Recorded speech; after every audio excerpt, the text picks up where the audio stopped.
sempre um prazer estar com vocês. Antes de começar esse programa, eu quero fazer um agradecimento especial, porque nós estamos gravando esse programa numa empresa que tem muita preocupação com a saúde. A BBMed, ao senhor Clídio Nigro, nosso agradecimento por a oportunidade que está dando a vocês de tomarem conhecimento de tudo que nós estamos tratando. Conforme eu prometi, eu estou aqui com a Mara e com a Carmen e nós vamos dar prosseguimento aos assuntos que nós deixamos na última semana e ainda vamos colocar outros que tenho certeza que vocês também estão bastante curiosos por conhecer. Vamos começar falando sobre o assunto que a Carmen falou, sobre doutor. Eu quero deixar também isso bem claro para vocês, que doutor é todo aquele que defende uma tese em qualquer profissão. Então, o médico, quando ele termina a faculdade, ele não é doutor. O advogado não é doutor. O enfermeiro não é doutor. Mas do momento que eles defendem uma tese, todos passam a ser doutores. Então, só para esclarecer ao nosso público. Certo, Carmen? Certo. Carmen, falando sobre pacientes que saem da rede pública, dos hospitais públicos, e que vão para casa, para o seu domicílio, como isso é tratado? Pois é, hoje nós temos o programa de atendimento domiciliar dentro do SUS, da proposta do SUS. Sabemos que ele funciona, mas que tem também suas carências. Como é que se dá prosseguimento a um tratamento, por exemplo, de feridas no domicílio, já que não temos quem cuide corretamente com conhecimento técnico e científico. Um outro problema que nós temos é quais são os produtos que vão ser encaminhados, como esses produtos serão utilizados no domicílio e qual a supervisão deste domicílio. O serviço de atendimento domiciliar é o home care dos planos, só que é o home care público, que nós temos condição de ter hoje. É um avanço na saúde pública, não resta dúvida, mas ainda precisa ser regulamentado. E regulamentado com os profissionais que possam atender adequadamente. Mais uma vez, nós falamos na nossa equipe, na equipe de enfermagem que tem que dar seguimento a isso. Sabemos que hoje nós temos os agentes comunitários que fazem um papel muito importante de elo entre as unidades de saúde e as famílias. Mas ele sozinho não dá conta, precisa do acompanhamento da equipe de enfermagem. E os profissionais que são destinados ao atendimento domiciliar precisam ser melhores treinados, principalmente no acolhimento da família. A Mara fez referência no programa anterior em relação aos conflitos que precisam ser mediados. Certo. E hoje nós temos como trabalhar mediação de conflitos através de cursos de capacitação dos nossos profissionais. Nós fizemos uma visita, vocês devem lembrar em programas passados, a uma clínica da família. Essas clínicas de família, que realmente até me surpreendeu bastante, sim, pela qualidade, pela maneira do que nós não imaginávamos que pudesse ser a nível de limpeza, né, de higiene. Ali existem enfermeiros capacitados? Sim, ali existe a equipe completa. Além da equipe de enfermagem completa, existem os nossos agentes comunitários, que hoje em dia realmente executam um trabalho muito bom, porque eles são oriundos de onde as famílias estão, então eles conhecem muito de perto qual é o problema da família, eles identificam e com isso ajudam nos diagnósticos e ajudam no acompanhamento dentro da clínica de família. A população, de uma maneira geral, ainda não entendeu o papel da clínica de família. Certo, acredito que sim. Isso. A população está acostumada, sentiu alguma coisa, procurar o hospital. Isso. Isso precisa modificar. E acho que esse papel do programa é muito importante nisso. Por quê? A clínica de família está disponível para todas as especialidades e ela vai fazer com que não se precise chegar à porta do hospital. O hospital é o último estágio em que devemos estar. Ali é para cuidar da patologia e a clínica da família é para evitar a patologia. Certo. Então, é importante que a gente faça essa diferença. E hoje, as clínicas de família talvez estejam melhor equipadas e mais qualificadas com o pessoal de melhor qualidade do que os próprios hospitais que estão sucateados. Que aqui no município do Rio de Janeiro já tem 17 clínicas de família. Sim, estão né? funcionando em bairros necessariamente onde foram instaladas. Existem as equipes já dentro dessas clínicas. Claro que ainda precisa ser feito muita coisa em muito maior número de equipes, mas elas estão dando conta do que vem aparecendo como demanda, até porque a demanda ainda é pequena, Certo. porque a população... Pelo desconhecimento, né? Exatamente. Cabe a gente divulgar o trabalho que é feito Certo. nessas clínicas. Vocês devem lembrar que a doutora Cíntia Magalhães, diretora médica do Instituto Nacional de Cardiologia, falou, inclusive, em programas anteriores, sobre esse programa maravilhoso que são as clínicas da família. Então, vamos lembrar a todos que qualquer necessidade, em vez de sair correndo para o hospital, que escutem o que a Carmen acabou de falar e procurem uma clínica da família. Vocês vão se surpreender com a forma de atendimento que vocês terão. E vão deixar de ficar apavorados em pensar para onde é que eu vou levar, para onde que eu vou. Né? Porque lá atende desde criança... Desde criança ao idoso. E eu gostaria de enfatizar o segmento do atendimento. Isso é que é importante ser explicado para a população. Quando você procura uma clínica da família, você tem o seu primeiro atendimento e tem sequencialmente todos os outros atendimentos. Vou dar um exemplo. Você leva uma criança que vem apresentando febre, tosse, com uma característica de uma gripe. Necessariamente pode ou não ser. Certo. Então, você vai ser atendido pelo pediatra, você vai ter os exames das crianças sendo feitos. Se não for uma gripe, se não for um caso de pediatria, mas for uma patologia mais grave, vai ser encaminhado a um outro setor e ali vai ter sequencialmente a conduta. Se a criança precisar de uma nutricionista, vai ter a nutricionista. Se precisar de um psicólogo, tem um psicólogo disponível e vai ter essa sequência de tratamento, o que não ocorre em hipótese alguma numa emergência hospitalar. Com certeza. Ela vai ter apenas aquele atendimento de momento e vai voltar sem nenhuma resposta para casa de atendimento.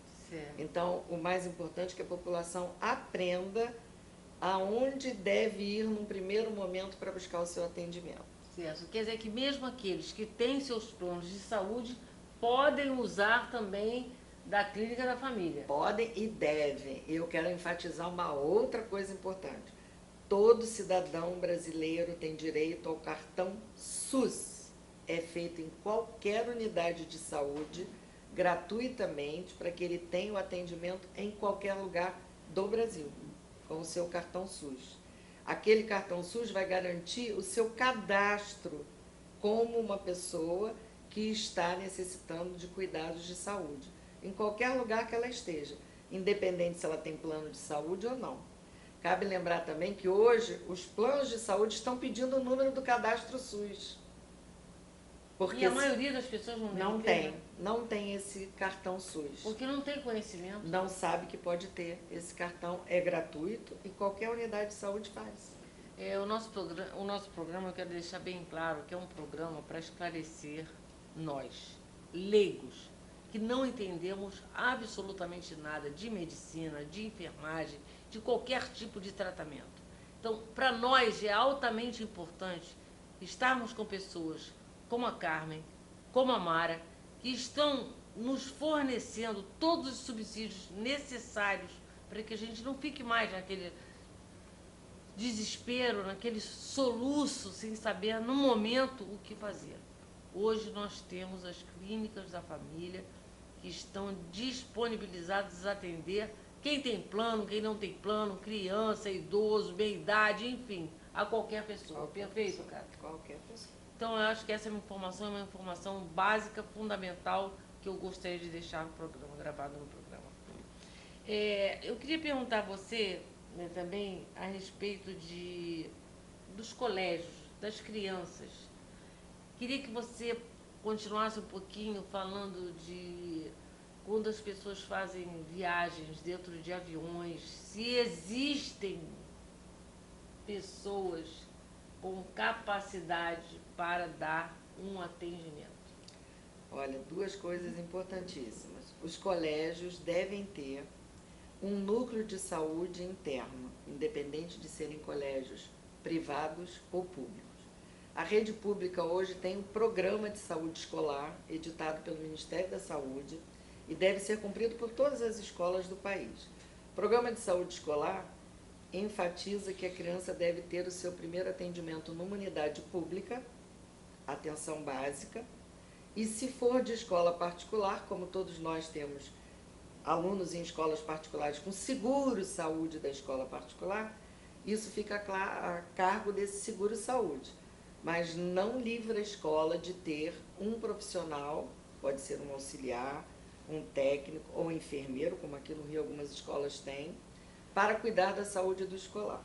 Outra coisa importante é que, tendo esse núcleo tem que estar constantemente sendo fiscalizado pela Secretaria de Estado, Secretaria do Município, sobre o que aquele núcleo de saúde escolar faz na escola. Por exemplo, Isso é fiscalizado? Até é fiscalizado. Não se sabe o quanto em quantidade, mas é fiscalizado. Mesmo nos colégios particulares? Mesmo, até mais nos particulares. Até mais nos particulares. Como o público vai para a unidade pública, os particulares são mais fiscalizados. É só para que os pais tenham esse conhecimento, Sim. que talvez também não tenham, Não que eu tem. acho que a maioria não tem, né? Com Porque quando certeza. acontece alguma coisa com uma criança no colégio, o que a gente escuta, vai ligar para casa e alguém vai lá buscar a criança e aí vai ter que resolver a situação. Esse é um outro ponto importante. Por exemplo, hoje a gente tem também um outro lado que eu considero que precisa de esclarecimento, são as famosas creches. O que a gente tem hoje? A gente tem o programa aqui no Rio, por exemplo, é Brasil. Nós vamos falar no Rio, estamos no Rio. A gente tem o ED, que ficam agregados às clínicas de família. São os espaços de educação infantil, chama-se ED. Os ED são creches, que as mães que precisam trabalhar deixam as crianças durante o dia inteiro. Elas são assistidas psicopedagogicamente e são assistidas pelo grupo da saúde, se for necessário. Mas a gente tem hoje a necessidade das mulheres colocarem em creches, e nós temos um crescente de creches particulares. Certo. Essas creches particulares têm inúmeros cuidadores, que nós estávamos tratando no programa anterior. Perfeito. Esses cuidadores, muitas vezes, não são preparados para cuidar de crianças na creche, principalmente na primeira infância, que são as crianças da creche, ou no primeiro ano de vida, porque elas vão com 6 meses para a creche.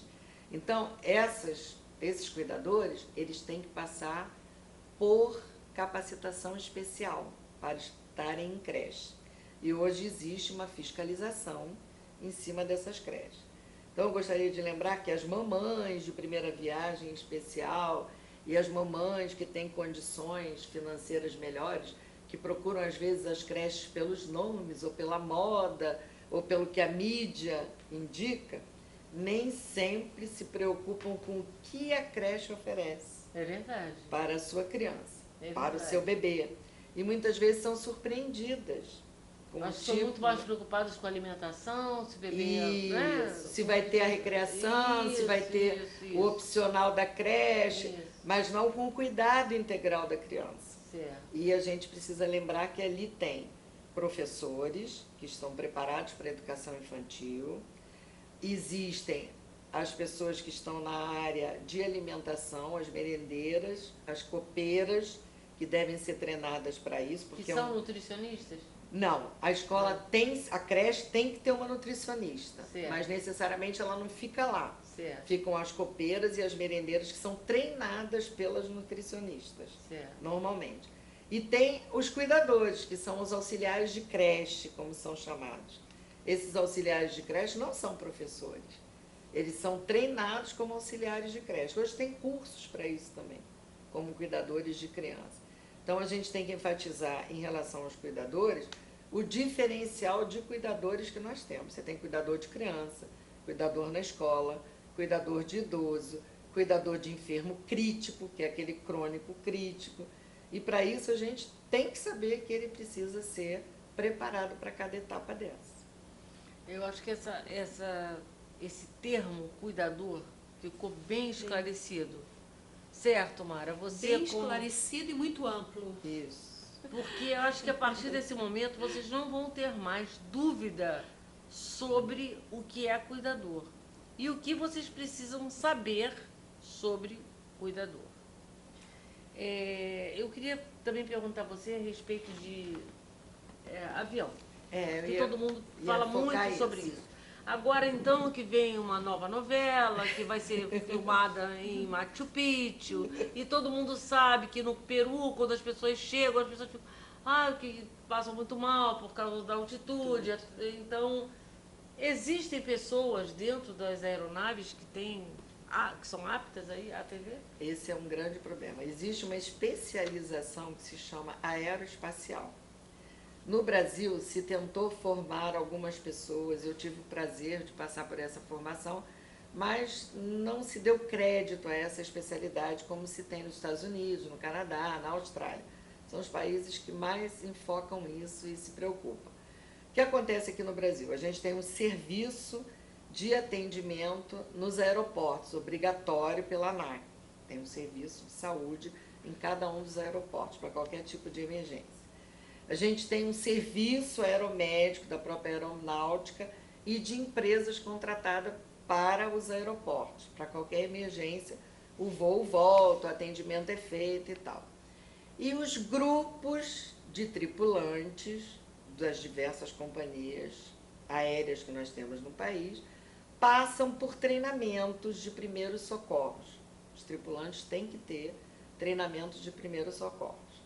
E as aeronaves são, ou deveriam ser, pelo menos, equipadas com materiais para atendimento de urgência. Balas de oxigênio, macas que a gente possa fazer procedimentos dentro do avião, por exemplo, um infarto agudo do miocárdio. Você vai reverter um quadro, você tem que ter uma maca, que você não vai poder pôr no chão, não vai fazer o mesmo procedimento correto ali. Só que o que a gente verifica é quando ocorre algum tipo de problema numa aeronave, primeiro procedimento da tripulação, da chefe de tripulação ou do chefe de tripulação, é pegar o microfone e perguntar: existe algum médico a bordo? Existe algum profissional de saúde a bordo? Por quê? Os profissionais tripulantes não se sentem capacitados a atender quando uma emergência é mais grave. Quando é um caso de vômito, um mal-estar que elas possam dar conta, ou eles não chamam. Mas quando é um caso mais grave, eles procuram um profissional, não é? Que dê um atendimento. Existe alguma coisa que esteja sendo feita a nível de que acha realmente um responsável, vamos dizer? Que eu saiba, tenha conhecimento, não. Pelo que a gente sabe da ANAC, de todos os envolvimentos, é que eles têm procurado, por muitas reclamações, melhorar e ter uma equipe completa em cada aeroporto. Então, se você verificar, o Santos Dumont tem uma equipe, cada um tem uma equipe de plantão 24 horas, composta por médico, enfermeiro e um técnico. Geralmente tem uma equipe completa. Que a gente também, como utilitário, como uma pessoa que precisa da aeronáutica, que precisa do aeroviário, a gente deveria cobrar e lá ver se está funcionando mesmo. Com certeza. Né? A Mara tem, inclusive, um caso, né? Sim. Que aconteceu com você, né, Mara? Sim, aconteceu comigo de um voo de Brasília para Manaus, mais ou menos 3h30. Entrou uma passageira em Brasília e essa senhora sentou perto de mim. Mas só quando estava sobrando espaço no avião, ela foi para trás do avião, só que deu tempo da gente conversar um pouco e ela tinha dito que ela tinha tomado comprimido para poder ter um voo mais tranquilo. Só que diante disso tudo, mais ou menos, eu durmo no avião rapidamente, quando eu olhei para o lado, essa senhora não estava, mas tinha uma grande confusão lá atrás do avião. E eu fui procurar saber, quando eu cheguei lá, justamente, era essa pessoa que estava passando mal. Ela teve uma síndrome do pânico, ela tinha asma, né? E simplesmente isso desenvolveu um maior problema, ela já tinha alguma coisa. Só que Sobrou para você. sobrou para mim porque as pessoas, cada um dava um palpite, né? E os comissários, né, tinham feito o primeiro momento, pegou um balde de oxigênio, um balão de oxigênio, já com água e com o fluidificante, e estava então fazendo para ela. Mas ela estava angustiada, e o que eu vi que realmente a respiração dela estava demorando muito, né, a voltar. E eu fiquei preocupada, porque ela poderia ter um ataque cardíaco naquele momento. E simplesmente eu disse, não, deixa eu colocar então o balão, pode ficar tranquila. Bem, o que aconteceu é que eu viajei praticamente, né, isso já tinha uma hora, mais ou menos 2 horas e meia, eu viajei de joelho na cadeira para justamente colocar o oxigênio e a água para fluidificar e ela melhorar a respiração. E eu só via palpite assim, dá um medicamento para ela tal, dá um medicamento para ela tal. No fim, eu vim descobrir o momento que ela podia respirar melhor. Ela era uma pessoa que tomava medicamentos controlados, tá? Ela não sabia onde estava a receita dela. Eu, como enfermeira, também não podia medicar, tá? Não podia pensar, vou dar esse ou aquele medicamento. Então, para mim, a preocupação foi ela chegar bem em Manaus. Quase quando a gente estava pousando, eu pedi para a comissária justamente avisar para ter uma ambulância no aeroporto, para poder, então, tratá-lo de maneira ou receber os cuidados que ela deveria receber naquele momento. Mas te digo com toda a sinceridade, eu nunca mais digo num voo que eu sou enfermeira. Porque foi um voo terrível, porque eu tinha uma vida em minhas mãos. Com certeza. Porque no fim de tudo, eu demorei mais de sair do avião, porque eu tinha de preencher uma série de documentos, tá?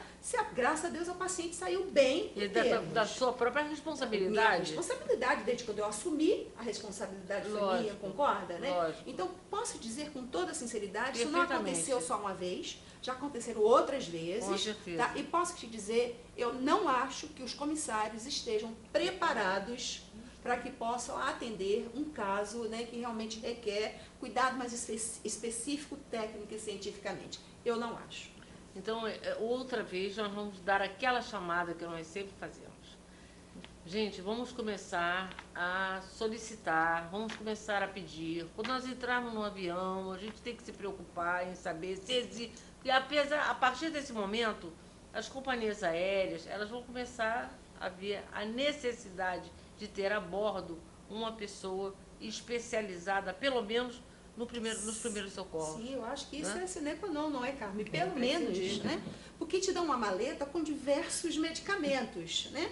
Então, muitas vezes, você não tem nem tempo para saber se a validade está ali, se aquele paciente pode ter uma incompatibilidade de estar recebendo aquele medicamento. E se tiver um choque anafilático, o que você vai fazer? Você não conhece o histórico daquela pessoa, concorda?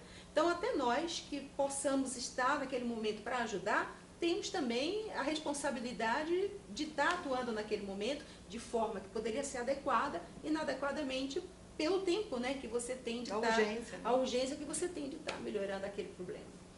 Inclusive, uma coisa bastante interessante que vocês devem computar, e eu quero até falar aqui com vocês e saber se isso é real, porque isso eu vi acontecer, de pessoas que pingam remédio no nariz e que desencadeiam uma arritmia. E aconteceu isso dentro de um avião.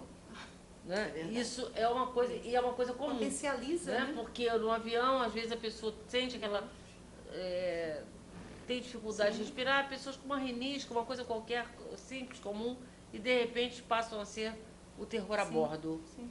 Né? Então, eu acho que é uma solicitação que nós devemos fazer para que haja essa formação, que haja preparo, dentro, né, esse preparo de uma equipe com um profissional que possa atender. Eu quero fazer uma pergunta também a vocês. Esses treinamentos que nós sempre ouvimos falar de primeiros socorros, né?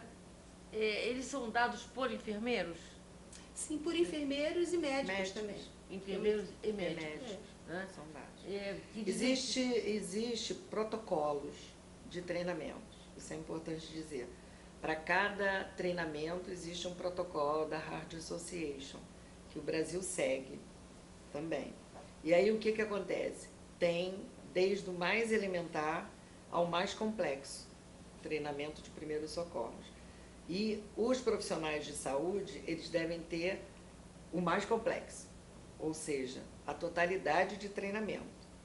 Os treinamentos que são feitos pelos aeronautas já não são os completos, são os mais simples, como são feitos para os escolares, para os professores. Hoje em dia se preconiza que todo profissional que trabalha com grupos passem por um treinamento de primeiros socorros. Então hoje, por exemplo, professores, aeronautas, quem lida com o público de uma maneira geral, com um grupo além de 20 pessoas, deve passar por um treinamento básico de primeiros socorros para emergência. E só para terminar esse bloco, esses treinamentos, qualquer pessoa pode fazer esse tipo de treinamento? Pode, qualquer cidadão pode se candidatar a esse treinamento. Existem gratuitos e pagos treinamentos de primeiros socorros.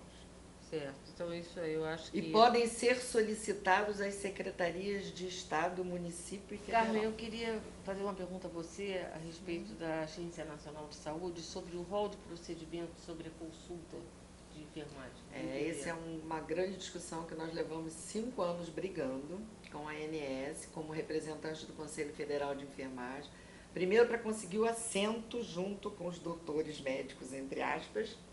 Segundo, para tentar mostrar a necessidade da consulta de enfermagem, em especial na área crônica, por exemplo, hipertensão e diabetes. Certo. Que nós poderíamos estar desenvolvendo as consultas dentro do hall, ganharmos por isso e tirarmos da fila e dos médicos que não há necessidade dos pacientes procurarem para esse controle de hipertensão e diabetes. Que nós poderíamos estar trabalhando antes para que eles não se agravassem e chegassem aos consultórios dos cardiologistas ou dos endócrinos, porque nós temos condição de trabalhar isso. Então, a Agência Nacional de Saúde, a ANS, ela nos deu condição de trabalhar efetivamente isso durante algum tempo para entrarmos no rol. E nós conseguimos colocar o parto normal feito por enfermeiro no rol. Isso é um ganho nosso. Nós podemos fazer e receber pelo parto normal, para evitarmos o número de cesarianas que temos hoje, muito grande, e que levam a consequências, tanto para a mãe quanto para a criança. Sim, então, deixa de ser uma cirurgia, né? Exatamente. Uma questão eletiva, sem necessidade. A mulher foi feita para parir naturalmente. Claro que existem os casos de necessidade das cesarianas. Lógico. Mas não é para ser marcado pelo dia, pela hora e pela opção médica de não ficar cuidando da mulher durante o período do parto. Certo. Acho que para todas as mulheres que tiveram parto normal, sabem o que é infinitamente melhor do que uma cirurgia. Né? Outra coisa que eu quero deixar, já que nós estamos na Semana da Enfermagem, continuamos na Semana da Enfermagem, eu queria que vocês duas deixassem uma mensagem para os colegas, o que vocês poderiam passar para o telespectador a nível dessa atenção especial que todos nós temos que ter com esses profissionais. Bom, eu em primeiro lugar queria que os profissionais de enfermagem se colocassem como profissionais verdadeiramente, assumindo a sua escolha, e queria que a população entendesse que não existe saúde sem a presença dos profissionais de enfermagem. Não há como isso acontecer. E um outro dado que eu queria deixar é o seguinte: nós, profissionais de enfermagem, trabalhamos com vida. E esse é o principal objeto do cuidar da enfermagem. Mara, fica com você agora. Eu agradeço mais uma vez a oportunidade de aproveitar essa semana e dizer que, para mim, ser enfermeiro é a melhor profissão do mundo. Então, portanto, eu estou no lugar onde eu sempre quis estar. E tenho certeza que todos que estão me ouvindo, nossos colegas, ninguém faz enfermagem pensando realmente em ganhar dinheiro. Dinheiro é consequência. A melhor coisa do mundo, para falar a verdade, é uma obrigada de um paciente e realmente sabermos que o nosso dever foi cumprido, que é o cuidar. Muito obrigada. Eu espero que vocês tenham ficado satisfeitos. Eu sei que dá falta muita coisa, mas nós temos muitos programas, nós vamos ter a oportunidade de estar com elas novamente, de estarmos fazendo outros programas, realizando outras perguntas, que Até o nosso câmera está aqui louco para fazer tantas perguntas, nosso querido Daniel. E imagino que vocês, de onde vocês estão, também devem estar bastante interessados e nós estamos aqui aguardando as perguntas de vocês para que nós possamos levar novamente para vocês a qualidade do programa que fala de saúde, sobre quem entende de saúde. Né? Então, eu quero mais uma vez agradecer muito a participação da Carmen, que Obrigada. veio nos atender aqui de pronto e nos deu essa aula. Né? E a Mara, nossa querida Mara, que tem nos proporcionado, né, inclusive a vinda da Carmen, que foi com um convite da Mara e que nós temos que agradecer também em público esse convite, e de nós estarmos aqui nos deliciando em aprender, que eu acho que é isso que nós precisamos, é isso que a população precisa, aprender para poder votar, para poder solicitar alguma coisa num colégio, num hospital, para que a gente tenha mais condição, né, de falar com conhecimento de causa, por menor que ele seja, que ele exista. Então eu quero agradecer a todos, agradecer mais uma vez a BBMed, ao Clídio Negro, esse grande amigo nosso que tem nos proporcionado todos esses momentos, e deixar com vocês um abraço bem grande e um muito obrigado por tudo que vocês têm sido para o nosso programa e nos dado essa expectativa tão grande dessa audiência maravilhosa. Muito obrigado a todos, boa noite.